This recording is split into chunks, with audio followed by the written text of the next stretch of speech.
그래서 제가 라이브 때도 정보 전달이 아니라 감성을 전달하라 그랬는데 더 명확하게 얘기를 하자면 내가 이 글을 쓴 이유가 사실 저는 카타르시스를 전달하고 싶어서 그래요. 예, 안녕하세요. 작가 친구들입니다. 오늘은 혼자죠?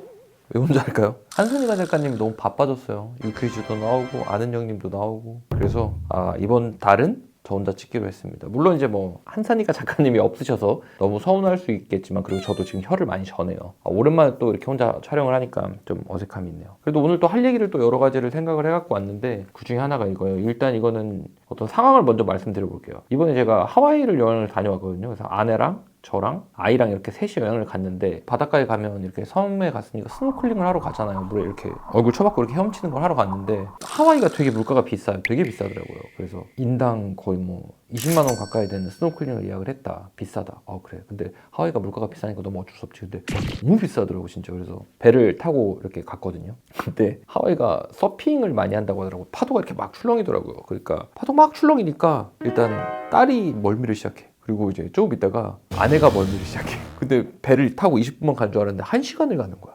지옥이 열린 거죠. 저는 버텼어요. 비싸다고 생각이 들기 때문에 이 자린고비 정신으로 버텼습니다. 여기서 멀미라면 돈이 너무 아깝더라고요. 버티고 스노클링 하러 도착을 해가지고 물에 이렇게 풍덩 이제 물에 좀 들어가니까 배 위에 있는 것보다 좀 낫다 그래가지고 물에 들어가서 바닥을 봤는데 이게 스노클링 포인트가 따로 있는데 우리는 스노클링을 좀 예약을 잘못했나 봐. 딱 했는데 그냥 아무것도 안 보여. 열대어를 한 마리도 못 보고 그냥 도로 왔는데 이제 그때부터 걱정이 되는 거죠. 돌아가는 이 배에서 1시간을 또 버텨야 되잖아요.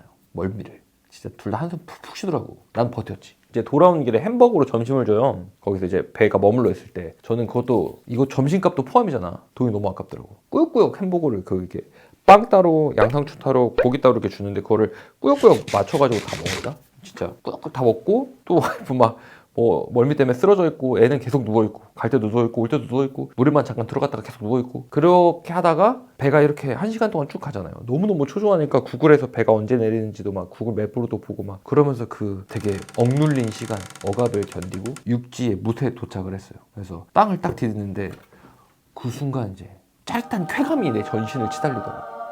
저도 솔직히 배멀미를 좀 했는데 아내랑 아이 저까지 다 괴로운 거를 이겨냈잖아. 막 걷는데 행복하더라고. 햇살 막 내리치는데. 그래서 아사이볼을 먹었거든요. 근처에 가서 쉐이빙 아이스, 아사이볼 뭐 이런 걸 팔아요. 뭐 팥빙수 비슷한 건데 팥은 없고 얼음으로만 만든 빙수예요. 그걸 한 입을 딱 넣었는데 천국이야.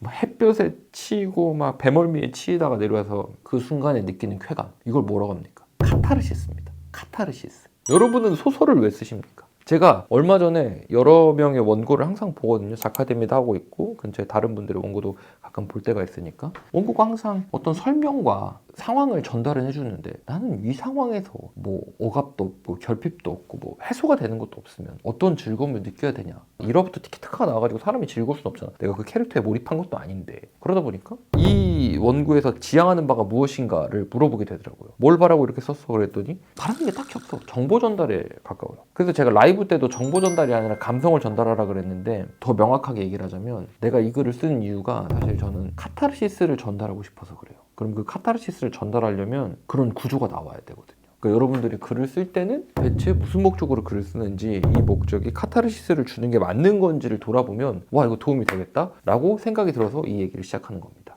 카타르시스가 사실 설명을 잠깐 해드리자면 카타르시스가 뭐냐면 어학사전에 나와 있는 표현보다는 우리가 그냥 편하게 얘기를 하자면 약간 억압된 상황에서 그 억압이 풀렸을 때 느끼는 쾌감 같은 거라고 보시면 좋아요. 더 쉽게 말하자면 막장 드라마의 마지막에 가보면 전부 다 해피해피하게 끝나잖아요. 근데 그 막장 드라마를 거기까지 보는 이유가 뭐 이 사람의 불행을 구경하려고 보는 게 아니라 그 불행이 해소되는 걸 보려고 구경하는 거잖아. 그거 보고 있는 거잖아. 그러니까 그 해소될 때 생기는 쾌감을 이용하라는 건데 그래서 카타르시스라는 거를 웹소설적인 의미로 따져보자면 해방감이라고 해도 전 좋을 것 같아요. 내가 막 엄청 센 캐릭터를 그려냈어. 그 캐릭터가 계속 센 채로 그냥 가만히 집에서 있으면 즐겁지가 않아요. 힘을 숨긴 찐따라고 해가지고 힘순 찐이라고 하잖아요. 힘을 숨긴 찐따가 결국에는 어떤 외압이나 무언가를 받아가지고 뛰쳐나가가지고 그걸 깨부시는 걸 보고 싶어 한단 말이에요. 그 성공한 많은 소설들을 보면은 공식이라고 말하기는 좀 어렵지만 대부분 그런 류의 스토리가 담겨져 있습니다.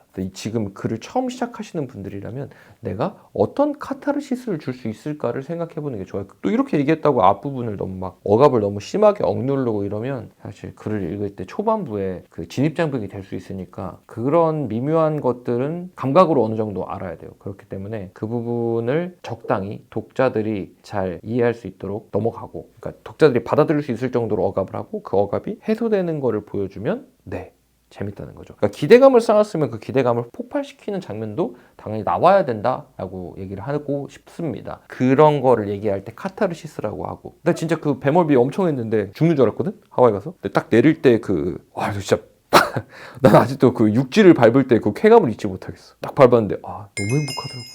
진짜로. 그런 류의 경험을 여러 번 쌓이다 보면 되게 즐거운 것 같아요. 그래서 이제 독자들이 글을 읽다가 화내는 어떤 포인트들이 있는데 어떤 포인트에선 이해가 가는 포인트들이 있고 어떤 포인트에선 이해가 안 가요. 그래서 제가 이해를 못하면 사실 악플이라고 생각을 합니다. 근데 이해를 할 수 있는 포인트들이 뭐냐면, 그러니까 후반에서 터트리는 장면을 주려면 앞부분에 빌드업이 있어야 되거든요. 근데 빌드업을 막 쌓으면 이 부분이 사람들한테 답답하게 느껴지는 거예요. 그죠? 그러다 보니까 이 답답함을 받아들이는 사람이 화를 내는 거야. 그럼 이 부분은 이해가 가요.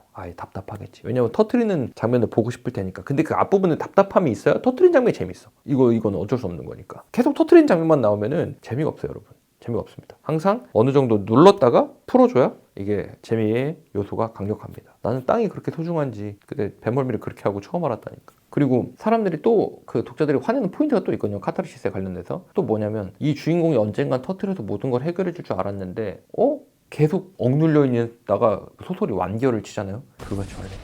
엔딩 잘 맺어야 되거든요. 제가 아는 어떤 작가 한 명은 엔딩을 마지막에 주인공을 죽여버려요. 죽여가지고 현대시대에서 다시 깨어나게 하는 바람에 이걸 막 먹더니 갈아야겠어 하더니 다시 쓰더라고. 하루아침에 5개를. 그런 실수를 하는 작가도 있습니다, 여러분. 그렇기 때문에 엔딩에 항상 주의를 요하는 편입니다. 마지막에 터뜨릴 거 있으면 다 터뜨려주고 끝내라. 제가 예전에 깨어나라 최강의 능력자라는 소설을 썼는데 거기서 이런 비슷한 실수를 했어요. 나는 이제 카타르시스를 줘야 되는데 이렇게 하면 기대감이 생기고 이렇게 하면 내가 신나니까 기대감만 잔뜩 주고 카타르시스를 터뜨려야 될 포인트에서 어떻게 썼냐면 갑자기 주인공이 다시 약해지는 거야. 왜냐면 세져서 여기서 카타르시스 터뜨리면 난 그 다음에 할 얘기가 없었거든. 그러니까 다시 약해져야 돼. 쓰는 사람 입장에서는. 근데 쓰는 사람 입장에선 그런데 이게 읽는 사람 입장에서는 그렇지 않거든요. 미친 소리야 이게. 물론 그 원고는 수정을 했기 때문에 여러분들은 볼 수 없는 원고가 됐어요. 그거는 카타르시스를 터뜨렸습니다. 근데 여기서 하고 싶은 말은 뭐냐면 억눌린 상태를 만들었으면 반드시 터뜨리는 구간을 만들어야 된다는 거예요. 그리고 쓰는 사람의 입장에서 입각해서 계속 그걸 억누르기만 하는 게 말이 되니까 이야기가 되니까 계속 억누르는데 읽는 사람의 입장을 고려해서 카타르시스를 전달해 줘야 됩니다.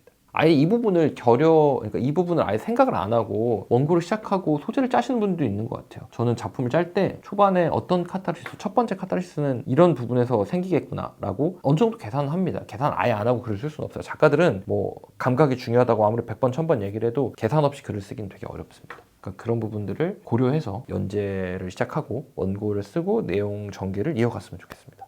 카타르시스에 관한 이야기였습니다. 감사합니다.